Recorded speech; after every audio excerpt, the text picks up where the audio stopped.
സുഖമാണല്ലോ. ഹലോ, ആ പറയടി, നിനക്ക് സുഖമാണോ? പിന്നെ എന്ത് പറ്റി? നാളെയോ? നാളെ എന്താ വിശേഷിച്ച്? കുറേ നാളായി. എന്നാലും ഒരു കാര്യം ചെയ്യും, ഞങ്ങൾ ഞായറാഴ്ച വരാം.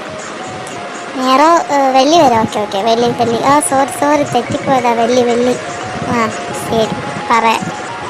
ആരമ്മ വിളിച്ചത്? സാറായ. നമ്മൾ കുറേ നാളായില്ലേ അങ്ങോട്ട് ചെന്നിട്ട്. അപ്പോൾ എന്നോട് പറഞ്ഞ് അങ്ങോട്ട് വരാൻ. അത് നാളെ. ഞാൻ പറഞ്ഞു നാളെ പറ്റത്തില്ല, ഞായറാഴ്ച വരാം. ഞായറാഴ്ച പറഞ്ഞിട്ട് എന്നെ കൊന്നില്ലെന്നേ ഉള്ളു. പിന്നെ ഞാൻ വെള്ളിയാഴ്ച പറഞ്ഞു. അപ്പോൾ വെള്ളിയാഴ്ച തന്നെ അങ്ങോട്ട് ചെല്ലണം. നമുക്ക് എല്ലാവർക്കും കൂടെ പോവാം. രാവിലെ അങ്ങ് എത്തണം എന്നാണ് പറഞ്ഞത്. ആ, അത് ഞാനും ചിന്തിച്ചായിരുന്നു. ഇവളുടെ കൊച്ചിലെ ചെന്നൈയില്ലേ അവിടെ, നമുക്കെല്ലാവർക്കും കൂടെ ഒന്ന് പോവാം. വെള്ളിയാഴ്ച രാവിലെ തന്നെ പോകണം. ആടാ, രാവിലെ തന്നെ അങ്ങ് എത്തണം എന്നാ ഓർഡർ. ഈ സാറാമ്മയുടെ ഒരു കാര്യം. അപ്പം നമ്മൾ മറ്റന്നാള് പാത്തൂസിൻ്റെ വീട്ടിൽ പോവോ? അയ്യടാ, സാറാമ്മയുടെ വീട്ടിലാ പോകുന്നതെന്ന് കേട്ടപ്പോൾ എന്തൊരു ശുഷ്കാന്തി. 500-ന്റെ ബൾബ് കത്തിക്കുന്നതൊക്കെ നിൽക്കുന്നില്ലയോ? ഓട കളിക്കാം. അപ്പോൾ എനിക്കിനി പാത്തൂസിനെ അമ്മയും കാണാലോ.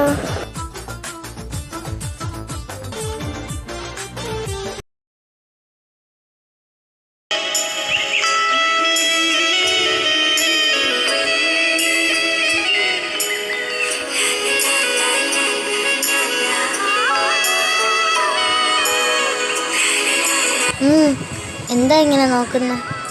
ഒന്നുമില്ല, എൻ്റെ ഭാര്യയുടെ സൗന്ദര്യം കണ്ടങ്ങ് നോക്കി പോയതാ.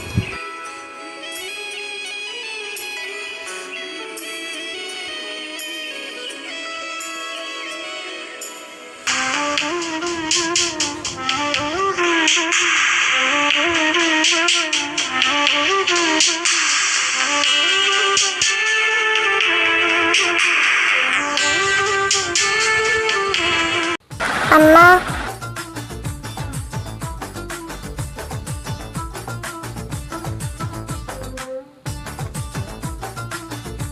മാറ് മനുഷ്യ അങ്ങോട്ട്. എനക്ക് ഉറക്കം വരുന്നു, ഞാൻ പോയി കിടക്കട്ടെ.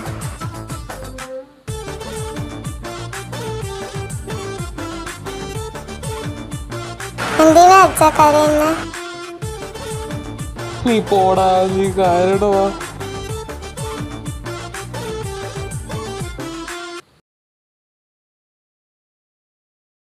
മോളു, ഇവളിത് എന്തേ?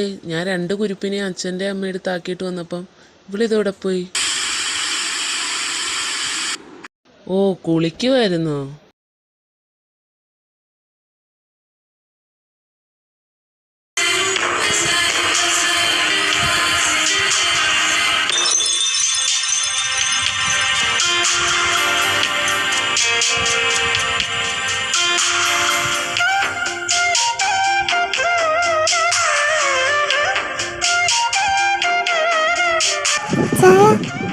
എന്താ കാണിക്കുന്നേ?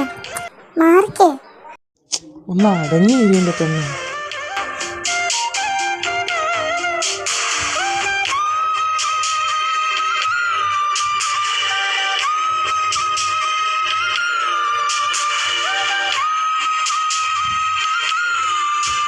ഓ, ഇതിപ്പോ എപ്പോ ഇവിടുന്ന് ഇറങ്ങാനാ? ഇതുവരെ ഞാൻ ഈ അടുക്കളയിൽ നിന്ന് പോലും അങ്ങോട്ട് ഇറങ്ങിയിട്ടില്ല. ഇപ്പൊ തന്നെ 10 മണിയായി. രാവിലെ അങ്ങ് എത്തണമെന്നും പറഞ്ഞതാ. ഞാൻ അവിടെ എത്തുമ്പോഴത്തേക്ക് 12:30 കഴിയും. അത് തന്നെ അമ്മ ഞാനും ചിന്തിക്കുന്നേ. ധോനി എന്നെ ആ ഒരു ചെറുക്കനെ ഒരുക്കാൻ പറ്റുന്ന പാട് ഞങ്ങൾക്കറിയാം. ഇനി ലവന്മാര് 2 പേരും ഒരുക്കുന്ന ആരെയൊരേക്കും വരാം. പറഞ്ഞ പോലെ ആ 2 പിള്ളേരും എഴുന്നേറ്റില്ലല്ലോ. നീ തന്നെ അവരെ വിളിച്ച് ഒഴുക്ക്. ഞാൻ ബാക്കി ചെയ്തോളാം. കുറച്ചല്ലേ ഉള്ളു. അതൊന്നും കുഴപ്പമില്ലമ്മ, ഞാൻ ഇത് കഴിയുമ്പോൾ അങ്ങ് പോയിക്കോളാം. ഓ, ഈ പെണ്ണ്. എനിക്ക് വയസ്സായതടി. വയസ്സാകാതെ തന്നെ ഇട്ട് ഇങ്ങനെ ബലം പിടിപ്പിക്കാതടി.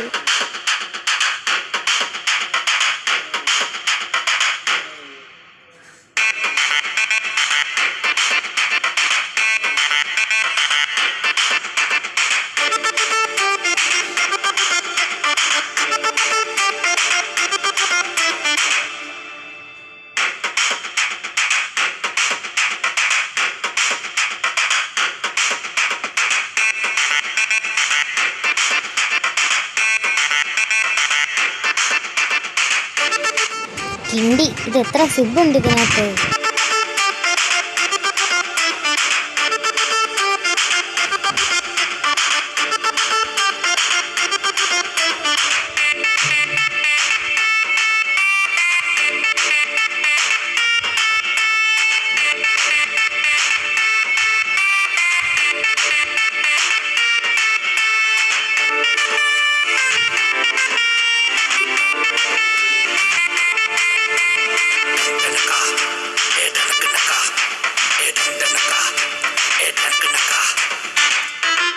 എൻ്റെ ദൈവമേ, ഇവളീ വീടും കൂടെ ഈ ബാഗ് വെച്ചോണ്ട് വരുവോ?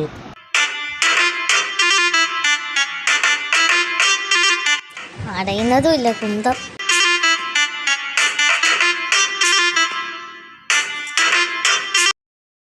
ഓ, അങ്ങനെ അത് കഴിഞ്ഞു.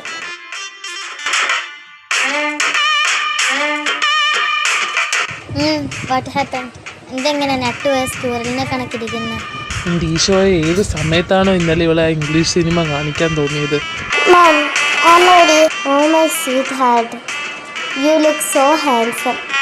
അമ്മയും മോനും കൂടി ഇനി എന്തൊക്കെ കാണിച്ചു വിട്ടുമായിരിക്കും.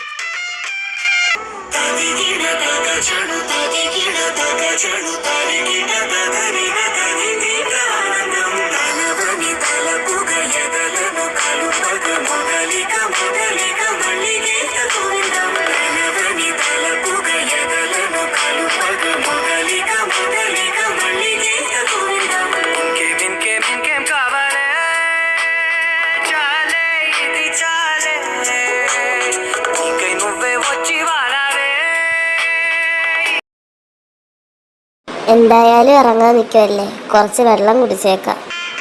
എന്തൊരു വെയിറ്റ് ഈ പണ്ടാരത്തിന്.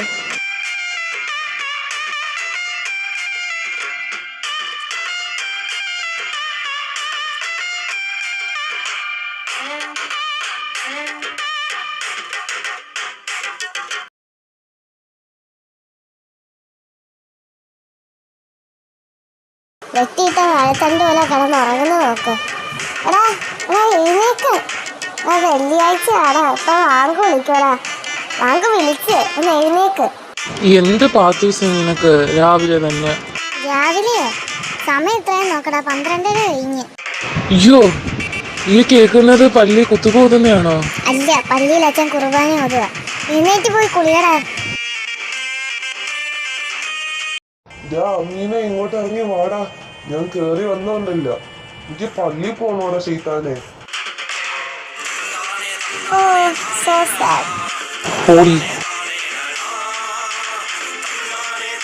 വാപ്പ, ഞാൻ ഒരുങ്ങി.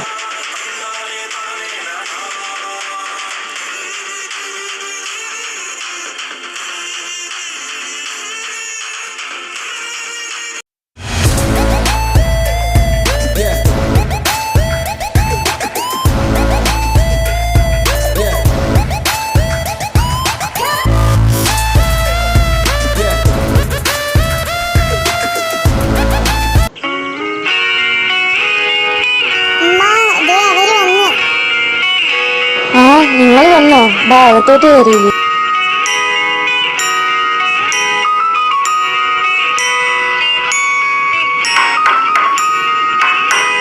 ഡോറ് ലോക്കല്ല, കേറിക്കോ.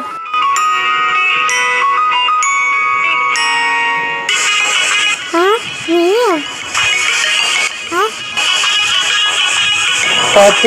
പാത്തൂസേ, വാതിൽ തുറക്കടി. എനിക്കറിയാം അലവലാതി അതിനകത്തുണ്ടെന്ന്. നീ വാതിൽ തുറന്നേ. എന്താ മോൻ്റെ ഉദ്ദേശം? പോക്കിടന്ന് ഉറങ്ങാൻ നോക്ക്. ചെല്ല്.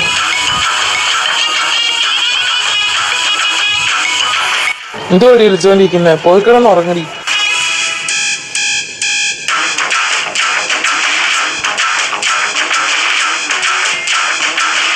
എന്താ എന്നോട് സംസാരിക്കണം എന്ന് പറഞ്ഞ? നിനക്കറിയാലോ ഇവിടുത്തെ കാര്യം. പിന്നെ നമ്മുടെ ബന്ധം ഇത്രയും നാൾ ഇങ്ങനെ കൊണ്ടുവന്ന് നടക്കും. നീ എൻ്റെ വാപ്പായോട് പറയണം ഈ കാര്യം. അതുകൊണ്ട് ഞാൻ അത് പറയാനാണ് വിളിച്ചത്. നീ ഇവിടുന്ന് പോകുന്നതിൻ്റെ മുമ്പേ എനിക്ക് ഈ കാര്യങ്ങളൊക്കെ നടക്കണം. നമ്മുടെ കല്യാണക്കാരും ഇനി എനിക്ക് മുൻപോട്ട് കൊണ്ടുപോകാൻ പറ്റത്തില്ല. വാപ്പ ഇപ്പം തന്നെ എനിക്ക് ഓരോ കല്യാണം നോക്കുന്നുണ്ട്. അതുകൊണ്ട് നീ അത്യാവശ്യമായിട്ട് വാപ്പായോട് പറയണം.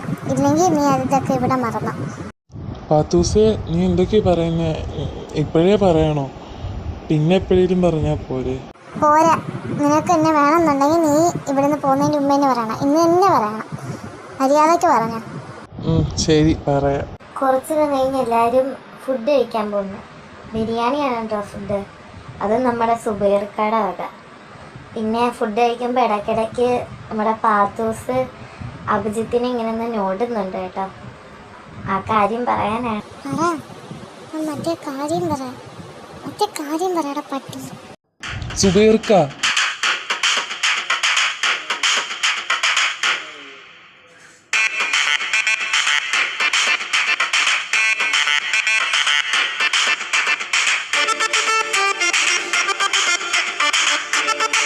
ഓ എന്താ മോനെ? ബിരിയാണി കൊള്ളാം, സൂപ്പർ. താങ്ക്സ് മോനെ. ഓ ഇങ്ങനെ ഒരു വായ. നീ എന്തുവാടാ ഈ ആലോചിക്കുന്നേ? അത് പിന്നെ എനിക്ക് പേടിയാവുക. ഞാനാണെങ്കിൽ ഇതുവരെയും സുബൈർക്കായോട് പറഞ്ഞിട്ടില്ല ഞങ്ങളുടെ കാര്യം. പാത്തു ആണെങ്കിൽ എന്നെ ഒന്ന് നോക്കുന്നത് പോലെ ഇല്ല. എനിക്ക് എങ്ങനെയും ഒന്ന് ആദ്യം അമ്മയോടും അച്ഛനോടും പറയണം, എന്നിട്ടല്ലേ പറയാൻ പറ്റൂ. ഞാൻ അവരോട് പറയട്ടെ? നീ പറയടാ, ഞങ്ങളുണ്ടല്ലോ കൂടെ. അച്ഛനും അമ്മയും സമ്മതിക്കും, ആ കാര്യത്തിൽ നീ പേടിക്കേ വേണ്ട. ഈ പാത്തൂസിൻ്റെ ഉമ്മയും വാപ്പായും മതി നമുക്ക് പറഞ്ഞ് സമ്മതിക്കേണ്ട. അമ്മയും അച്ഛൻ്റെ കാര്യത്തിൽ എനിക്ക് പേടിയില്ല. മോനെ നീ സീരിയസ് ആണോ? ആ അമ്മ ഞാൻ സീരിയസ് തന്നെ. എനിക്ക് പാത്തൂസിനെ കെട്ടിയാൽ മതി. എന്താ ഏട്ടൻ്റെ അഭിപ്രായം? എനിക്ക് പ്രത്യേകിച്ച് അഭിപ്രായമൊന്നുമില്ല. പിള്ളേരുടെ ഇഷ്ടമാണ് ഞങ്ങളുടെ ഇഷ്ടം, അവരല്ലേ ജീവിക്കേണ്ടത്. എനിക്കിതിന് എതിർപ്പൊന്നുമില്ല. പിന്നെ ഇത് ഞാൻ ഇങ്ങനെ ലവനോട് പറയണ്ട, ഞാൻ എന്തായാലും ഒന്ന് സംസാരിച്ച് നോക്കാം. അത് പിന്നെ വർമ്മ, ഞങ്ങൾക്ക് ഇതിനോട് സമ്മതക്കുറവൊന്നായിട്ടില്ല. പിന്നെ മതമൊന്നും നമുക്കൊരു പ്രശ്നമേ അല്ല. പിന്നെ എനിക്കൊരു ഇതുണ്ട്, നമുക്ക് മുസ്ലിങ്ങളെ കണക്ക് തന്നെ കല്യാണം ഒന്ന് നടത്തണം. അത് നിനക്ക് സമ്മതമാണേ എനിക്ക് കുഴപ്പമൊന്നുമില്ല. അതിനെന്താ, നമുക്ക് മുസ്ലിങ്ങളുടെ കണക്ക് തന്നെ അടിച്ചോളിയും എല്ലാം ചെയ്യാം. അതോർത്ത് പേടിക്കണ്ട. അപ്പോൾ കല്യാണക്കാർ നമുക്ക് ഉറപ്പിക്കാമല്ലേ, പിള്ളേരോട് പറയാം.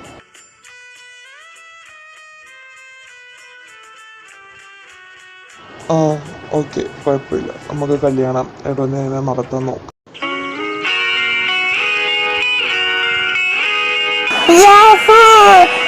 പിള്ളേരെ സുബൈറൊക്കെ കല്യാണത്തിന് സമ്മതിച്ചു.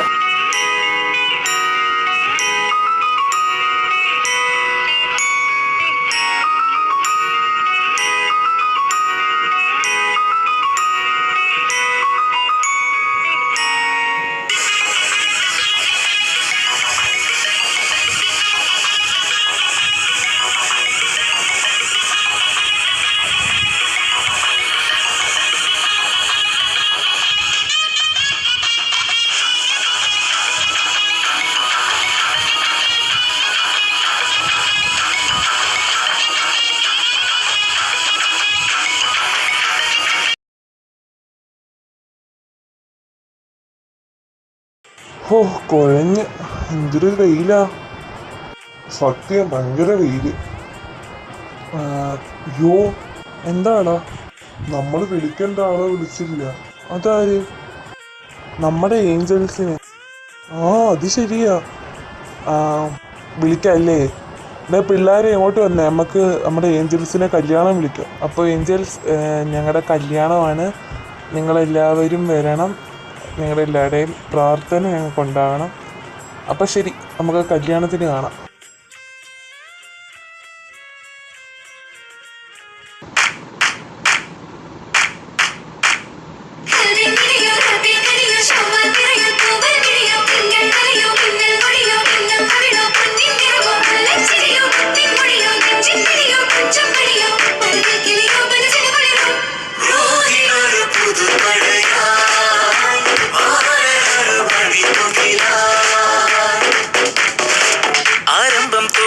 ചെങ്കതിർ മുഖം മാറും കണ്ട് നേരം പൊക്കറിയാതെ ഞാനേ ഇന്ന് ആനന്ദിച്ചാശിക്കുന്ന മലർ വിരിഞ്ഞതിലൂറും തേനൊന്ന് കുടിച്ചിടുവാനേ. ആരംഭം തോളും ചെങ്കതിർ മുഖം മാറും കണ്ട് നേരം പൊക്കറിയാതെ ഞാനേ ഇന്ന് ആനന്ദിച്ചാശിക്കുന്ന മലർ വിരിഞ്ഞതിലൂറും തേനൊന്ന് കുടിച്ചിടുവാനേ. പേരിമ്പക്കനിയാളോടുള്ളിൽ എനിക്ക് നിറഞ്ഞ് പ്രേമത്തിൻ മരുന്നൊരു തുള്ളി തരുവാൻ പറഞ്ഞ് സാരം വച്ചെഴുത്താനും കള്ളികളെല്ലാം അറിഞ്ഞ് താമരപ്പൂവൊരു വാക്കും വിള്ളിയതില്ല തിരിഞ്ഞ് പെണ്ണാടേ പല്ലിയ മുത്തു നിരത്തതിനൊത്തൊരു വിത്തൊരു പെണ്ണാടേ നിന്റെ തേനൊപ്പ വിളച്ചിരുന്ന ഞാനൊരുണച്ചിടുമെന്ന്. സ്കിപ്പ് ചെയ്യില്ല, എനിക്ക് അത്യാവശ്യമായിട്ടൊരു കാര്യം പറയാനുണ്ട്. ഈ യൂട്യൂബ് ചാനൽ തുടങ്ങുമ്പോൾ എനിക്കൊരു പ്രതീക്ഷയില്ലായിരുന്നു. ഇതൊക്കെ കയറുമെന്ന്. എനിക്കൊരു സ്റ്റോറി ഇങ്ങനെ തോന്നിയപ്പോൾ ഞാൻ ജസ്റ്റ് സ്റ്റോറി നിങ്ങളിലേക്ക് എത്തിക്കാൻ വേണ്ടി ഇട്ടതാണ്. പക്ഷേ എനിക്കിപ്പോൾ 186 സബ്സ്ക്രൈബേഴ്സ് ഉണ്ട്. എന്നെ ഇത്രയും നാൾ സപ്പോർട്ട് ചെയ്ത എല്ലാവർക്കും ഒരുപാട് നന്ദി. പിന്നെ ഈ ചാനൽ തുടങ്ങുമ്പോൾ എനിക്കറിയാമായിരുന്നു ഇത് ഒരുപാട് ആളൊന്നും നിൽക്കത്തില്ല. കാരണം ഇതെൻ്റെ ഫോണല്ല, ഇതെൻ്റെ ഉമ്മയുടെ ഫോണാണ്. അപ്പം അതനുസരിച്ച് നമുക്കറിയാമല്ലോ, ഒരാൾ വന്ന് ഉമ്മയുടെ ഫോൺ ചെക്ക് ചെയ്യുമ്പോൾ അല്ലെങ്കിൽ എടുക്കുമ്പോഴായാലും ശരി, ഈ ഗാലറി മൊത്തം BTSൻ്റെ ഗിഫ്റ്റാണ്. നമ്മൾ ഈ എഡിറ്റ് ചെയ്യുന്നതോടെയൊക്കെ ഫോണിൽ ഗാലറി എടുത്ത് നോക്കിയാൽ അവിടെ ഫാമിലി ഫോട്ടോയെക്കാട്ടിലും കൂടുതലും BTSൻ്റെ ഫോട്ടോസ് ആയിരിക്കും. അപ്പം ഉമ്മയ്ക്ക് ആരെങ്കിലും ഈ ഫോൺ എന്തെങ്കിലും ചെക്ക് ചെയ്യാനോ എന്തെങ്കിലും ഹാങ് ആവുകയാണെങ്കിലും കൊടുക്കുമ്പോഴത്തേക്ക് ഉമ്മയ്ക്ക് പേടിയാണ്. അതുകൊണ്ട് ഉമ്മ കൊടുക്കത്തില്ല. കാരണം എൻ്റെ വാപ്പി ഒരു BTS ഹേറ്ററാണ്. അപ്പം അറിയാമല്ലോ, വാപ്പി കണ്ട സീന. വാപ്പി ഇപ്പോൾ ഗൾഫിലാണ്.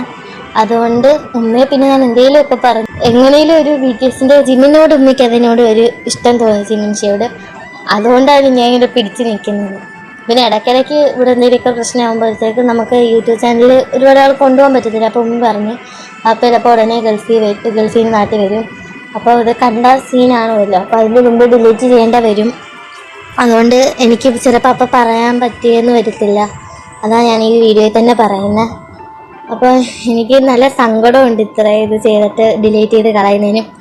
പിന്നെ എനിക്ക് കുറേ കമൻ്റൊക്കെ വന്നിട്ടുണ്ട്, ഞംജിൻ ചെയ്യുമോ, ടേഗ് ചെയ്യുമോ, ജീക്കൂക്ക് ചെയ്യുക. അതിൽ ജീക്കൂക്ക് വന്നപ്പോൾ ഞാൻ അപ്പം തന്നെ ചെയ്തിട്ട് അതെനിക്കൊരു സ്റ്റോറി കിട്ടുന്നില്ല. ഞാനാണെങ്കിൽ മൈക്രോവേവ് ഡ്രീം എഴുതിയപ്പോൾ തന്നെ മൈക്രോവേവ് ഡ്രീം എഴുതിയത്. അപ്പോൾ അതിനകത്ത് ഇട്ടിട്ട് അത് ഞങ്ങൾ രണ്ടുപേരും കൂടെ ആ വോയിസൊക്കെ എടുത്തത് ഞാനും ഇവായും കൂടാണ്. പിന്നെ വേറെ അപ്പം തന്നെ ഞങ്ങൾ ഈ ഒരു സ്റ്റോറി എൻ്റെ മനസ്സിൽ വന്നപ്പോൾ ഞാൻ എൻ്റെ ഇവായോട് പറഞ്ഞപ്പം ഞങ്ങൾ അത് കേട്ട് അവൾ പറഞ്ഞ് കൊള്ളാം, നല്ല സ്റ്റോറി, നമുക്ക് ചെയ്യാമെന്ന് പറഞ്ഞു. അങ്ങനെ ഞാൻ ഇത് എഡിറ്റ് ചെയ്യുന്ന കാര്യത്തിൽ ഞാൻ ചെയ്യാമെന്ന് വിചാരിച്ചത്. അപ്പം തന്നെ ഞങ്ങൾ രാത്രി ഇങ്ങനെ പറയുന്ന സമയത്ത് വേറൊരു സ്റ്റോറി ഞങ്ങൾക്ക് കിട്ടി, കണ്ണെത്താ ദൂരം എന്ന് പറഞ്ഞിടണം. അത് ഞങ്ങളപ്പം ആ സ്റ്റോറിക്ക് ഞങ്ങൾ പേര് ഞാനാണെങ്കിൽ വിചാരിച്ചു ഈ സ്റ്റോറിക്ക് നല്ലൊരു പേരിതാ.